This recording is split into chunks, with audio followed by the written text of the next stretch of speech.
Quiero agradecerle a todo el mundo que está aquí presente por acompañarnos esta mañana para compartir.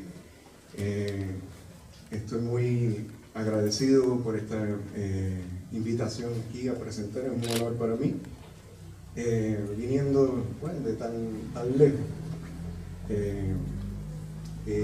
Acá en el Perú pues, me han recibido como si fuese parte de la familia también de muchos. Es un honor estar acá. Muchos de ustedes deben estar preguntándose por qué el título, ¿no? El oro marrón de la arqueología. No estamos hablando de oro, no estamos hablando de ningún metal, ¿no? Estamos hablando del valor que tiene investigativo los coprolitos a unos niveles que mucha gente pues, desconoce. Investigadores, muchos somos pecadores al no mostrarle la importancia que tiene este material. Que si pensamos, es el material que quizás esté más presente en yacimiento a nivel orgánico. Claro, en yacimientos donde se puede preservar este material. Si nos ponemos a pensar que una persona promedio produce entre 500 a 1500 gramos de heces fecales diarias, ustedes hacen la matemática por la población y se dan cuenta que en un solo día hay miles y miles de muestras. Esto que están viendo acá son coprolitos de cuy. O sea que cuando hablamos de coprolitos no solamente estamos refiriéndonos a coprolitos humanos, sino también animales. Vamos a comenzar dando un breve trasfondo, ¿no? De dónde comienza pues, el estudio de los coprolitos. Los coprolitos antes no se le conocía por ese nombre. Primero comenzó hablándose de ¿cómo se llama?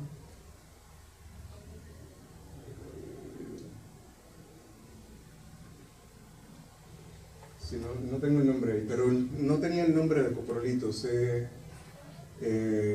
utilizaban en la medicina antigua, se vendían, los botánicos la vendían a altos precios y funcionaba como otro material más de la alquimia. La primera paleontóloga, Mariani, fue quien realmente empezó a descubrir que estos materiales no eran piedras, sino ella ya sospechaba que eran heces fosilizadas. Al encontrar varias muestras, ella coleccionaba, ¿no? Fósiles y coleccionaba los coprolitos. Al ella encontrar que tenían huesos dentro, pues ya ella estaba infiriendo de que pues eran heces fosilizadas. En ese momento pues era prácticamente sinónimo a heces de dinosaurios, es lo que se conocía en ese momento. Hoy día también uno habla de coprolitos, mucha gente que son coleccionistas pues lo asocian a heces de dinosaurios, pero es mucho más amplio de lo que se piensa aún hoy día por la cultura popular y en aquel momento también.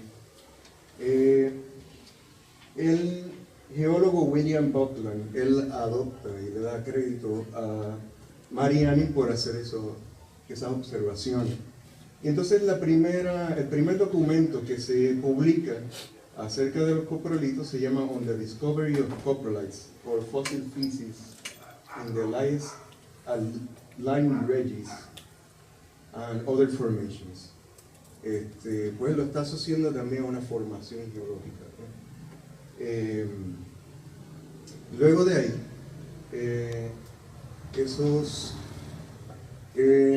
el estudio de los coprolitos fue sistematizado en los años 60.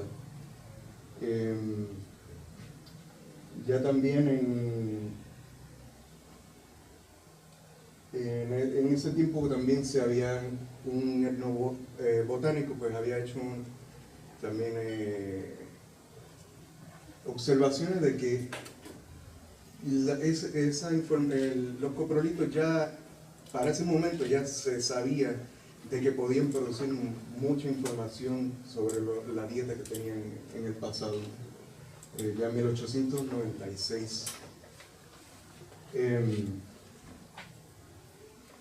Los estudios que se enfocaron en el siglo XX fueron mayormente en estudios microscópicos. Y quien sistematizó eso fue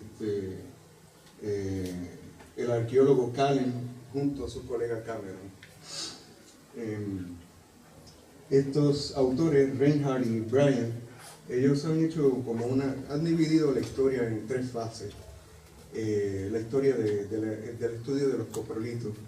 Yo a ese estudio yo le añado una 4ª fase, porque pienso que desde los 90 pues, se tiene que tomar más énfasis en lo que es el estudio de ADN, que comienza a finales de los 90 hasta el sol de hoy, pues todavía no ha cogido el auge. Para eso también estoy acá, ¿verdad? Para que se interesen por ese estudio de ADN que como van a ver a continuación, brinda mucho más información de la que se obtiene solamente analizando los restos óseos y restos botánicos que se encuentran en los coprolitos y en el yacimiento de los contextos. Es una información adicional que incluso nos da información de una dieta que no se puede recoger tampoco con el análisis tradicional arqueológico, paleobotánico, y es por este estudio de ADN que se puede lograr.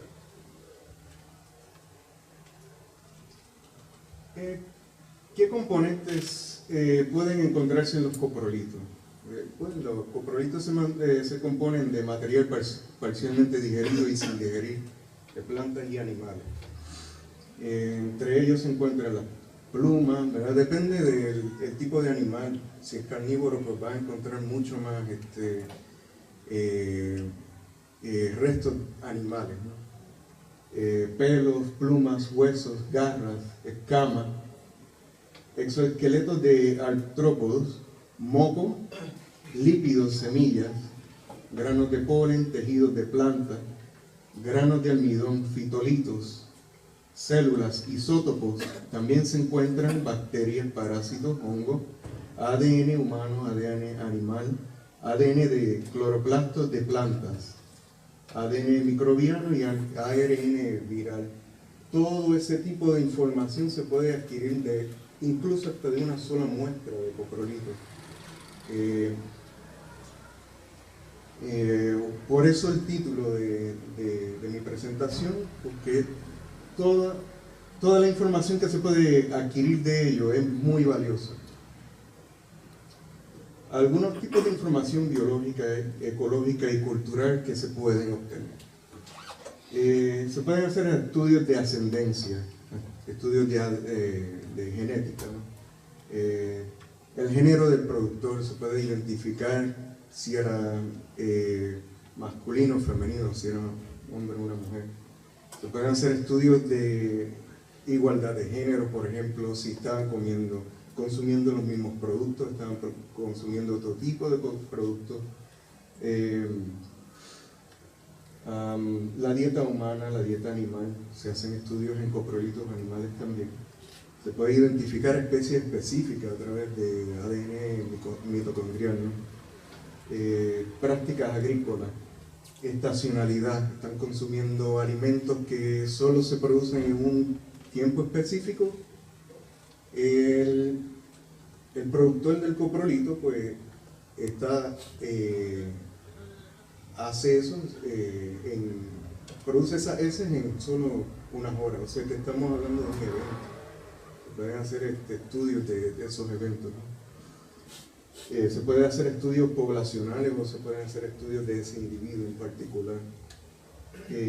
Y claro, estamos hablando de humanos en este caso. En casos de animales, pues muchas veces incluso por el tamaño de la muestra, pues hay que combinarlo.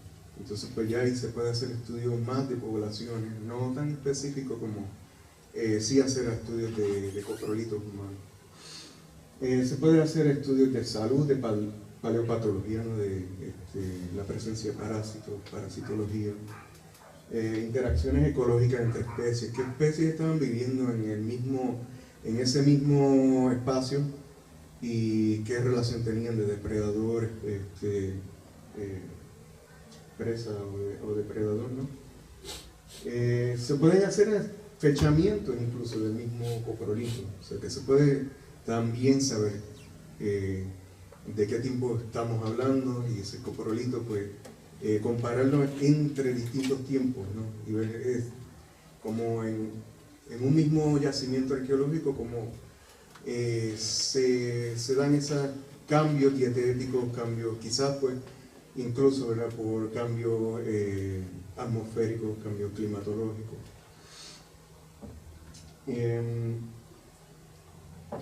Los coprolitos también pueden ser utilizados, como la doctora Gárate ha mencionado, ¿no? Se ha podido utilizar para reemplazar ese material biológico humano que no está presente, no están presentes los huesos, pues se puede hacer análisis de coprolitos. Y también yo en la presentación les voy a dar un caso también de Puerto Rico, que también el coprolito vino a reemplazar esa falta de esos materiales.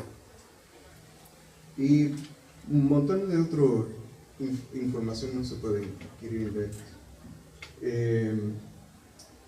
Los estudios macroscópicos de restos que se pueden ver a simple vista, pues uno puede identificar especies a través del análisis de los huesos.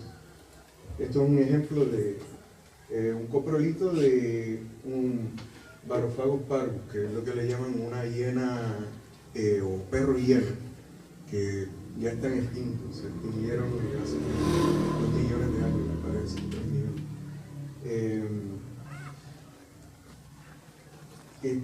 Esto yo lo he tomado de un estudio que se hizo en el 2018, este mismo año, donde se utilizaron los coprolitos y los restos de huesos que estaban asociados en esta cueva donde se encontraron, para poder hablar de la dieta, porque antes de este estudio no se sabía mucho de la dieta que tenían estos perros hienas. Entonces pues es tan antiguo estas muestras que pues no pueden producir el ADN, pero sí se puede producir, se pueden preservar los huesos, ¿no? Y la coloración es blancuzca, pues uno sabe que son animales que están consumiendo mucho calcio. Eso también ayuda a la preservación de las muestras, lo que se encuentra dentro. Este estudio con solo 14 coprolitos, pues hicieron un avance científico muy grande. Las muestras que se encontraron, estos paleontólogos, ellos hicieron un análisis de los animales que vivieron durante ese tiempo en ese espacio geológico, y lo compararon con animales de hoy día, ¿no? Son análisis también de animales extantos, y por el tamaño de los animales pues también pudieron determinar o ir cerrando, ¿no? Las distintas posibilidades de quién habría sido el productor del coprolito. Al analizar los huesos que estaban en la cueva, pues habían 2 especies de estos perros hienas, y pudieron determinar que los que tenían mayor presencia en esa cueva pues eran quienes habían producido esos coprolitos. Ahí está una muestra, ¿verdad? Hicieron análisis de los cráneos, de las mandíbulas, de la dentadura, y sabían que se trataba de estos perros que también le llaman perros trituradores de huesos. Y claro, pues los coprolitos también te dan esa información. Otro tipo de análisis que se hace con polen, no voy a abundar mucho en esto porque acá se conoce mucho este tipo de estudios, ¿no? Polen se puede hacer en el análisis microscópico, y se puede identificar las especies de plantas que están siendo consumidas. En este caso, pues aquí se ve polen de maíz y este es polen de quinoa. Fitolitos también. Fitolitos son partes mineralizadas de plantas. Y también tiene su morfología y se puede distinguir. Hongos. Esto pues también ha sido innovador, ¿no? En los estudios que se han hecho, porque se han descubierto, por ejemplo, hongos como el ustilago, que es este hongo que se consume, es parte de la tradición culinaria mesoamericana, y hoy día todavía siguen haciendo platos como este que está aquí, ¿no? Así con la palta, con sus tacos y lo que le llaman huitlacoche, que es este hongo, ¿no? Se cocina. Y yo aún no lo he probado, pero dicen que es muy bueno. Acá en el área de Orandahuaylas, yo he visto que hay una familia que ellos le llaman apotre, y ellos van y colectan y buscan exclusivamente estos maíces que están infectados para entonces colectarlo y cocinarlo. Hablando con distintos arqueólogos, acá no se sabe mucho de esa práctica, del consumo de ese producto. Pero hablando con poblaciones quechua, ellos me han mencionado, ¿no?, de distintas, incluso utilizan distintos nombres para llamarles, recién no sabía. Le llaman de distintas formas, ¿no? Tienen tradiciones, sus abuelos lo consumen. Esto también, ¿no? Los parásitos se identifican así a nivel microscópico. Esto es un ejemplo, ¿verdad?, de trabajo de Verónica Taglioretti, que es ella ha estudiado lo que son los coprolitos de camélido. Entonces acá ella ha identificado ya de tiempo prehispánico ya las especies que se encontraban en los coprolitos, ¿no? Claro, con la influencia del periodo de contacto, pues ya se introducen otros parásitos y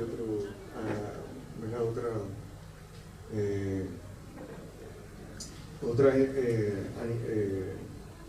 especies, ¿no?, con la introducción de ganado, y eso pues entra dentro del ciclo de vida de las especies. Acá hay un ejemplo de lo que es el ciclo de vida, ¿no?, de Taenia pisciformis. ¿Cómo podemos asociar esto? En un yacimiento Chiribaya, del Moquegua,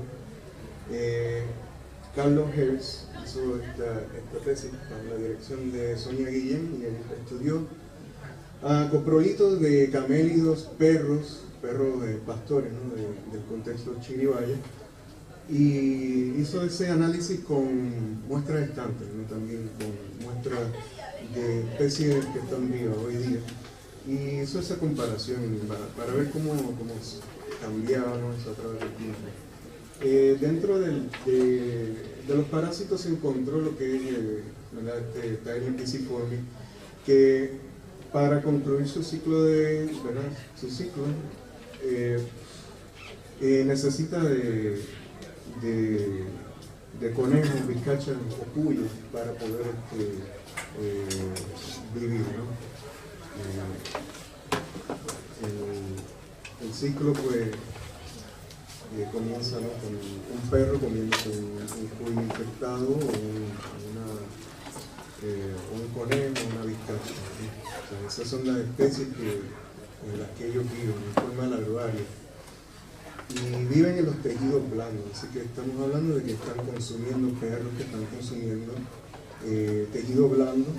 Quizás uno se pone a pensar que son perros que tienen su trato especial, se les entierran de cierta forma, pues quizás se le están dando de comer cuyes, o sea, como un trato especial. Claro, esto sin analizar, volvemos, ¿no? No se puede tomar ese tipo de información por sí sola, sino hay que ver el contexto, hay que ver qué tipo de especies están apareciendo en el récord arqueológico del nacimiento y todo eso, ¿no? Virus y bacterias. Acá vamos a lo que es el análisis biomolecular, ¿no? Las bacterias componen cerca de cerca de en proporción, por cada célula que tenemos en el cuerpo tenemos una bacteria. O sea que somos nosotros prácticamente mitad bacterias. Necesitamos de bacterias para poder procesar alimentos.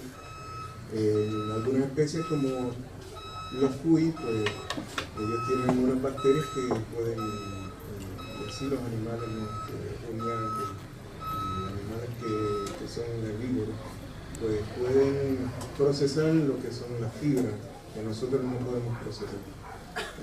Y ese tipo de bacterias se pueden encontrar en las heces y se puede saber qué tipo de dieta también tenían, a comparar el tipo de comunidad microbiana que tienen. La mayoría de los microbios, ¿no? Los microorganismos viven en nuestro intestino.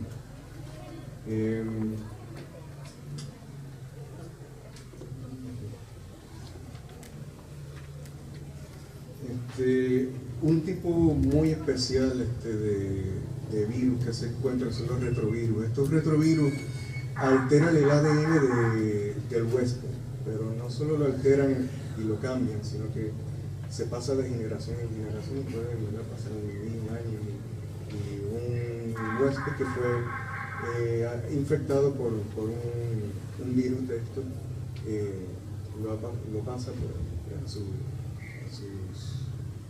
crías y así sucesivamente. En los coprolitos, al encontrarse fragmentos de estos retrovirus, uno puede saber no que la persona se contagió por estos virus, sino que estos virus afectan especies específicamente, y esas especies fueron consumidas por el productor del coprolito.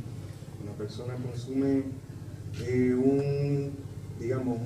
un sapo que fue infectado por un retrovirus que afecta a sapos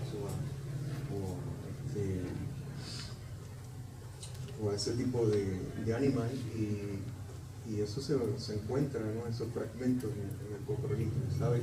Se puede inferir, ¿no? Que se consumió ese animal. También, bueno, uno ve la concentración de esos fragmentos de ADN, pues te dicen a la frecuencia que ellos están comiendo estos animales.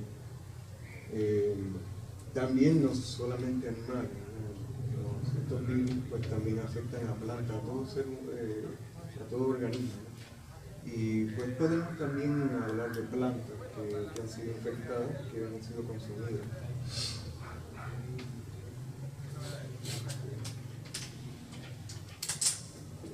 Aquí yo traigo algunos ejemplos de cómo los estudios de coprolitos han sido muy importantes, ¿no? en el estudio de la historia humana. Monteverde, en Chile, pues ahí no estoy hablando de que se hicieron estudios de coprolitos en Chile en este contexto, pero los norteamericanos pues no aceptan muchas de las fechas más antiguas que se han encontrado en Sudamérica. La única que aceptan así como más cercana a las fechas que ellos tienen es la de Monteverde. Ellos hacen un análisis en Parsley Caves, eso es un yacimiento al oeste en Oregon. Ellos encontraron unas fechas bastante similares a esas de Monteverde, ya rompiendo pues con una creencia que se tenía, que las primeras poblaciones que migraron a Norteamérica y luego a Sudamérica fueron los Clovis, lo que llamaron la cultura Clovis. Ya aquí pues están hablando pues de evidencia. Esta es la evidencia incluso más temprana de origen biológico que se tiene a la introducción o a la migración de poblaciones humanas al continente norteamericano, ¿no? Y sí, esos estudios pues han sido, ¿no? Se han tomado muestras de radiocarbono 14, se han hecho estudios de radiocarbono 14 y también han encontrado asociados a huesos que, aunque han sido poco más antiguos y no hay evidencia humana, pero sí tienen marcas, ¿no? de cortadura que indican, ¿no? que había presencia humana. Entonces así pues las fechas las llevan tan atrás como 12.400 antes del presente. Este estudio pues lo hizo el doctor Dennis Jenkins. Dennis Jenkins tuvo muchos problemas por la forma en que se recuperaron las muestras. Todas las muestras estaban contaminadas y tuvo que pasar por un proceso muy arduo para poder purificar las muestras. E incluso todos los miembros, todas las personas, 55 personas que participaron en el proyecto tuvieron que hacerse pruebas de ADN para poder entonces sacar sacar pues la posibilidad de que hayan sido contaminados por esas personas. Y entonces, bueno, también pues al hacerse el estudio de ADN mitocondrial, pues se supo que estas poblaciones venían de ciertos haplogrupos, ¿no? Y así pues también pudieron eliminar el otro ADN que sí estaba presente, que era el contaminante. En Puerto Rico hubo, bueno, incluso hoy día todavía hay gente que no acepta este grupo cultural que fue descubierto en el 1977, que le llamaron La Hueca. La Hueca es un barrio en una isla que le llamamos la Isla Nena, una isla municipio de Puerto Rico. Esta cultura se encontró en el barrio La Hueca, por eso le llamaron la cultura huecoide. Vieques es una isla, ¿no? Que se encuentra a 8 kilómetros de la costa sureste de Puerto Rico. Las temperaturas allá son de 24 grados a 28 durante todo el año.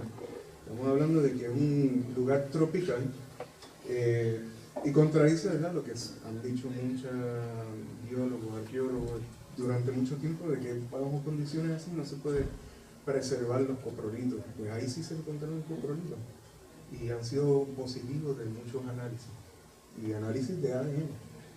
O sea que también el ADN puede sobrevivir a esas condiciones. Pues, ¿qué es lo que está pasando? Quizás pues la misma sal, lo que hay, pues está ayudando a preservar ese material. El problema de La Hueca es que había ya en el 1977 ya había por lo menos 3 décadas de estudios que se habían hecho y se habían hecho una cronología y pues, habían arqueólogos que habían invertido mucho tiempo en trabajar eso y estaban reacios a aceptar de que había otra evidencia que contradecía lo que ellos habían estado estableciendo por mucho tiempo. También pasaba que, y eso al sol de hoy también pasa y es lamentable, que como eran arqueólogos norteamericanos, pues no aceptaban pues, las teorías de los isleños, ¿no? Y hay ese tipo de subordinación académica que es un tanto triste, ¿no? Y por eso pues tenían renombre, tenían fondos, tenían publicaciones y no querían pues ser flexible a tratar de considerarlo siquiera, ¿verdad?, como una posibilidad de que esto fuese cierto. Pues por eso se le llamó el problema a la hueca, ¿no? Porque siempre estuvieron en debates constantes y diciendo, no, esto es una subcultura, no es una cultura, no tiene su propia su propia identidad ni nada por el estilo. Aquí podemos ver el saladero, esto es el saladero, los grupos que emigraron para ese tiempo y que se encontraron en el mismo contexto de la hueca, que le llamaron los huecoides y los saladoides. Los saladoides sí ya se conocían de antes. Los saladoides se sabe ya que emigraron del saladero y emigraron por las Antillas Menores hasta llegar hasta acá, hasta República Dominicana. Algo así la migración. Pues a los huecoides se le estaban considerando una subcultura de los saladoides. Dentro del contexto huecoide no se ha encontrado al sol de hoy ninguna muestra de restos humanos, pero sí se han encontrado coprolitos, igual de los contextos saladoides. Entonces pues ahí que los análisis se han hecho en comparación con esas dos poblaciones.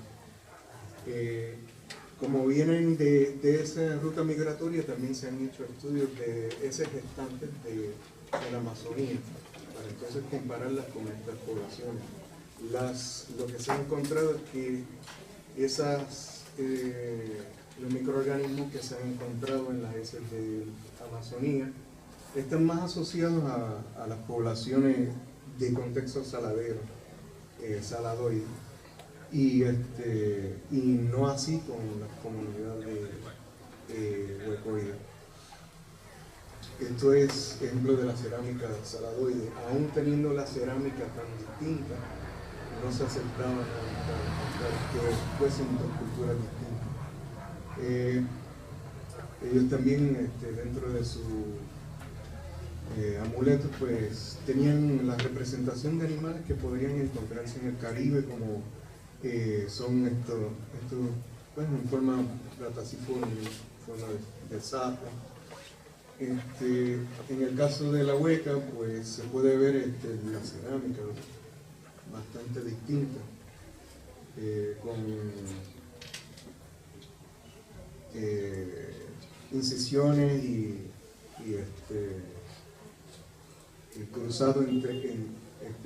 cruzado incisos, ¿no? en zonas que han sido pintadas con blanco. Este tipo de, incluso el tratamiento a la cerámica es totalmente distinto a este, que es blanco sobre rojo y tiene unos motivos totalmente distintos. También pues se han encontrado amuletos, ¿no? Como este, se han encontrado a bastos, donde hay una figura de un cóndor con una cabeza trofeo. Todavía todo esto es un misterio, ¿no? ¿De dónde viene esta población? No hay restos humanos, no hay evidencia de esta misma cerámica en el continente suramericano. Pero sí el material es jadeíta. La jadeíta no es natural del Caribe, los cóndores no existen en el Caribe. Y sí ves una similitud, ¿no? Tiene una carúncula, pero también se encuentran amuletos de esto con dimorfismo sexual, que no tienen la carúncula. Entonces eso también rompe con una discusión que se tenía, que si estos animales eran cóndores andinos o si eran rey buitre. Pero al encontrarse ese dimorfismo también se elimina esa posibilidad. Acá hay un ejemplo, ¿no? de la cultura moche, una representación de cóndores también similar, ¿no? Que se está hablando de que vienen de ese contexto, sino pues se puede ver como los estilos pues un tanto como son similares, ¿no? Algunos hallazgos que se han encontrado en estos estudios. Se han encontrado virus de arqueas y protozoarios, virus de viruela aviar, se estaban consumiendo aves, iridovirus que afectan a insectos, pero también a ranas y peces. Pero también se han encontrado ranavirus, que son específicamente de anfibios y reptiles. 40 fragmentos de ADN de proteína producidos por caracoles en un coprolito, ¿no? Eso que ya estaba hablando de que es una parte integral de su dieta. ADN retroviral de monos del Nuevo Mundo. No existen monos, nunca han habido monos en forma natural en la vida.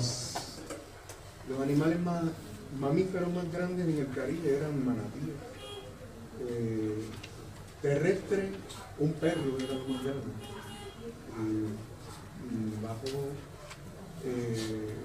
Luego de los perros pues le seguían jutías. Las jutías son una especie de roedor, tanto como y luego la introducción, en periodos posteriores a estos que estamos hablando, se introdujo el cuy. El cuy se ha demostrado también por estudios de ADN que vino de la región andina. Entonces pues tenemos una conexión con los Andes que todavía pues, es un misterio, y en eso pues yo estoy muy interesado por eso ahora. También pues se ha encontrado ADN de plaga de pulgón de guisante. No es que estaban comiéndose esas plagas, sino que estaban comiendo esos guisantes, esas habas, esas legumbres, como he dicho. Aquí hay como una tabla, ¿no?, de esos estudios que se hicieron, mostrando la diferencia que hay entre la dieta de los huevones y la dieta de los saladoides. Y esto me parece que es un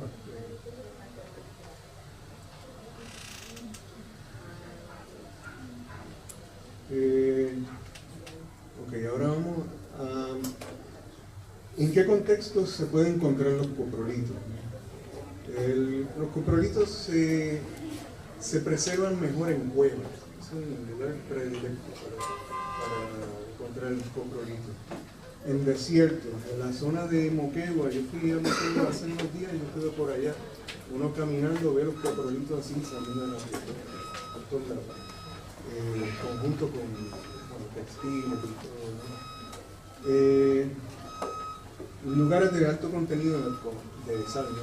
Como en el caso de algunas áreas en el Caribe, así, que tienen mucho sol durante mucho tiempo del año, y aunque llueve muchísimo, pues también se pueden preservar por la presencia de sal y la combinación con el sol que los deshidrata rápido, ¿no? Una cosa, ¿no?, que quizás se me olvidó mencionar, pero lo tenía ahí en las notas, es que los coprolitos no son heces mineralizadas, son heces mineralizadas y desecadas, ¿no? Así que puede encontrarse se puede encontrar en intestinos de momias, se puede encontrar en basureros. No se imagina dónde la gente decide, ¿verdad?, hacer eso, ¿no? Y no lo va a hacer frente a su casa, o quizás se puede encontrar en el contexto en lo que se le están haciendo, pero uno escoge un lugar, ¿no?, que esté lejos para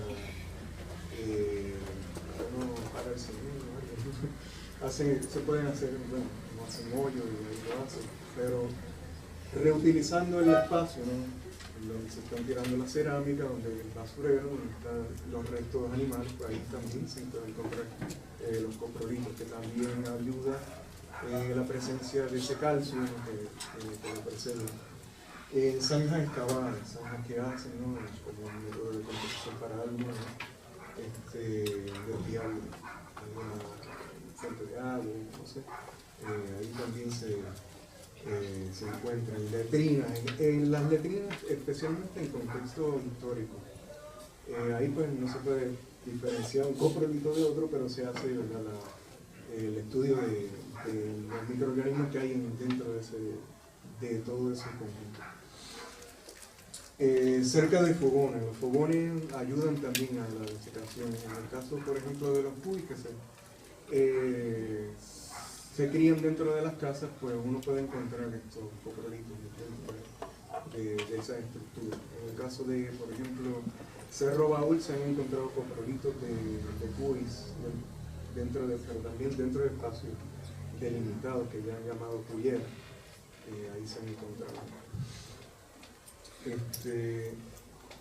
Algunos puntos importantes para la precaución. Yo estoy trabajando en un protocolo para la excavación de los coprolitos, porque no hay todavía una sistematización para el recogido de este tipo de muestras. Los coprolitos nunca deben ser tocados con las manos, ni los badilejos, ni con instrumentos.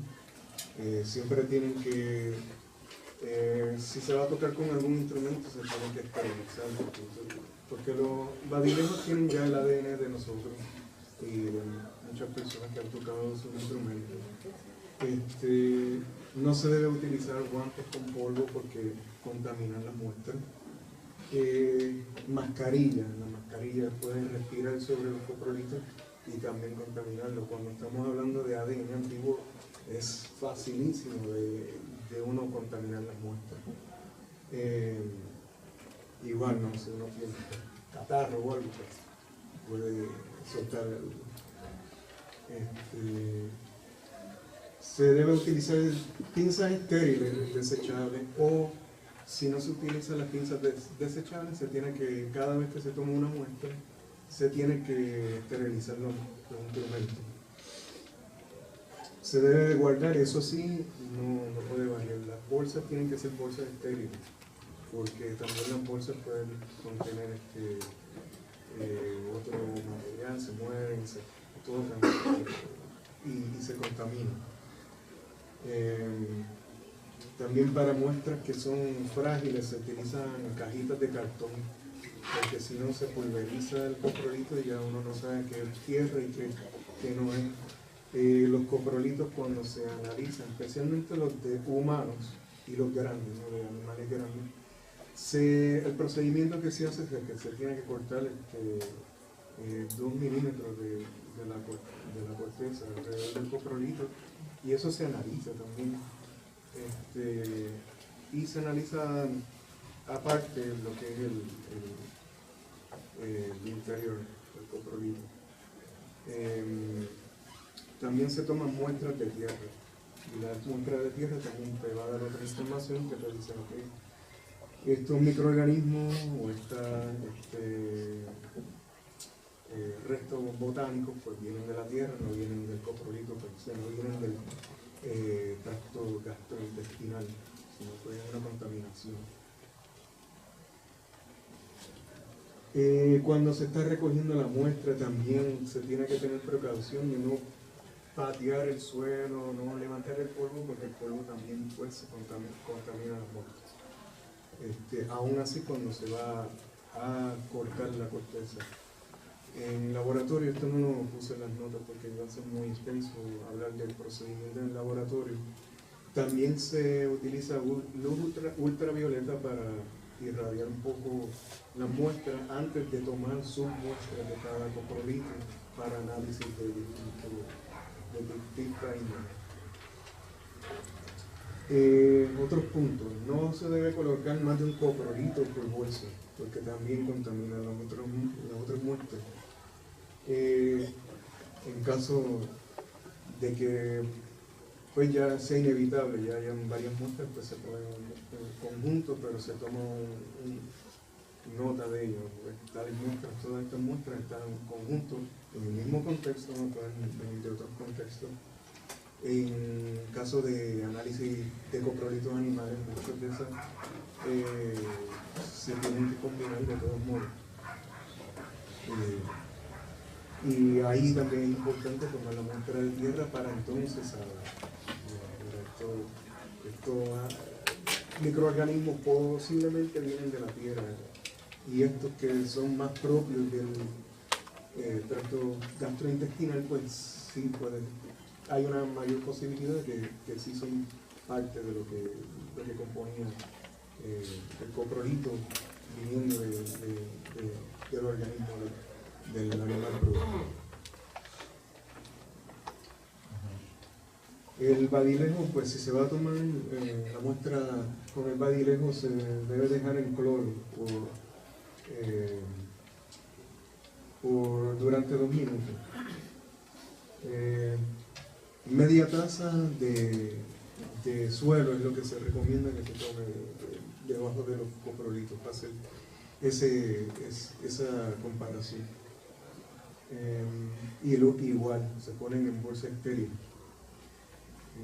La ubicación precisa, se toma profundidad, se hace un mapa, ¿no?, de dónde se tomaron esas muestras, porque luego también in situ pues se va a asociar a otras muestras que se van a encontrar eventualmente o algo que esté debajo, ¿no?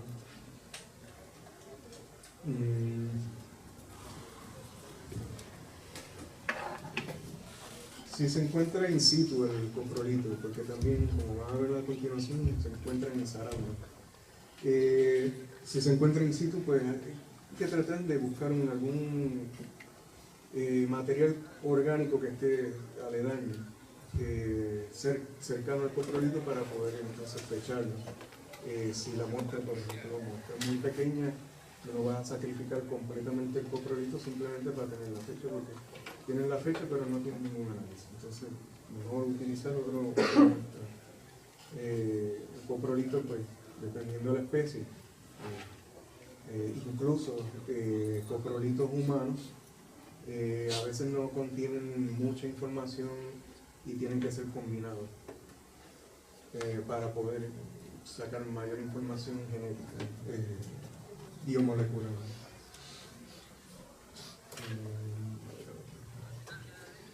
Otra cosa importante es buscar un material diagnóstico que esté asociado, una cerámica que pueda identificarse a un periodo histórico, pues ya puede tener más o menos una idea de que sí estos coprolitos pudieron haber sido producidos por esa cultura. Si es posible, y esto pues es muy difícil porque arqueólogos pues, no estamos preparados a tomar ese tipo de muestras, y ¿verdad?, pecamos por estar mirando a monumentos grandes y no estamos mirando esto. En Puerto Rico se ha desarrollado porque en Puerto Rico no hay estructuras, lo que había era estructuras de madera, y la madera no se preserva ya muy bien. Y entonces pues se han hecho otro tipo de estudios así. Por eso pues acá también ese tipo de contacto con investigadores de distintas regiones ayuda también para entonces compartir estas otras técnicas que estamos teniendo. Igual nosotros del Caribe pues aprendemos mucho de acá, ¿no?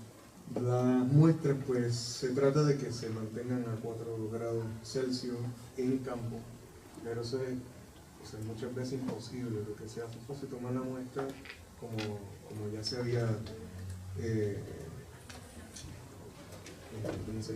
discutido anteriormente, y ya en el laboratorio pues pasan a unas temperaturas donde se evita la mayor degradación, porque ya el ADN se ha degradado con el tiempo. Lo que se trata es que se evite mayor degradación de ese ADN, y se recomienda que se mantengan o a negativo 20 grados o a negativo 80 grados, y así pues se puede utilizar esas muestras eventualmente. Si se tarda mucho uno pues en hacer el estudio, pues se mantienen las muestras así en lo que pues se reúnen recursos, lo que sea, para hacerle el análisis. Si se encuentra un coprolito en la malla cuando se está zarandeando, pues inmediatamente pues uno se pone el equipo, ¿no? Se pone los guantes, se pone la mascarilla. También si tienes pelo largo, pues se recomienda hacer una malla en la cabeza. También no se hace nota, mira, se encontró este coprolito en malla, se encontraron en la malla,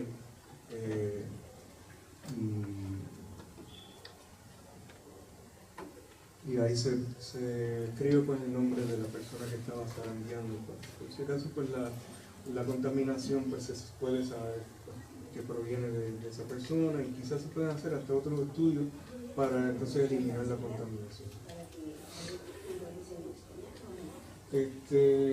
Cuidados especiales para coprolitos de cuy en esos contextos que le estaba hablando dentro de las casas, pues uno necesita utilizar una malla mucho más finita, de un 32avo o de pulgada o 1 milímetro, y así pues podemos recoger esas muestras, porque lo que pasa también, y por eso es que no encontramos los coprolitos de cuy muchas veces, porque se van entre las renditas de la zaranda, y ahí pues nunca las volvemos a ver.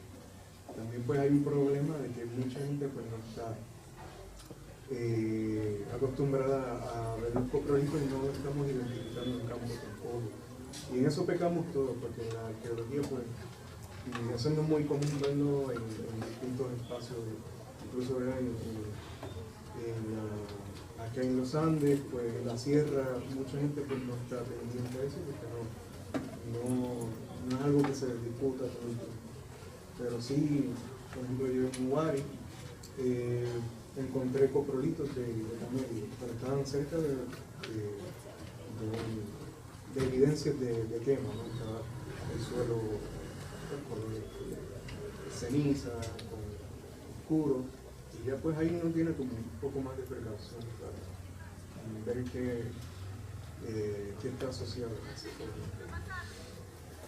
La zaranda, pues,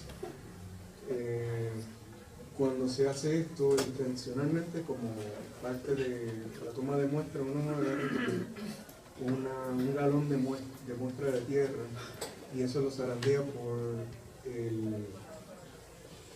la zaranda de 1,32 avos, porque si se hace toda la excavación a 1,32 avos, jamás se va a terminar la excavación.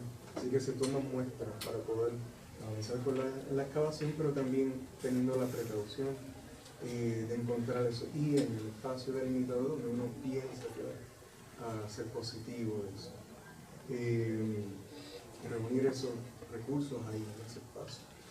Se le pone, cuando se zarandea de esa manera, pues se pone un envase debajo para poder recolectar esa tierra. En caso de que salga algún coprolito, pues también se tenga ya la muestra de tierra, y esa tierra pues se puede embolsar de la misma manera en bolsa estéril, y se puede utilizar también para ver esa diferencia entre microorganismos y material biológico que se encuentra. Otra cosa, tratar de pisar lo menos posible en la unidad, porque con los zapatos nuestros pues llevamos tierra de un lugar a otro, y eso también contamina. Bueno, eso es toda la presentación. Si tienen preguntas, me dejan saber. Acá está la referencia, si quieren que se las haga también pasando.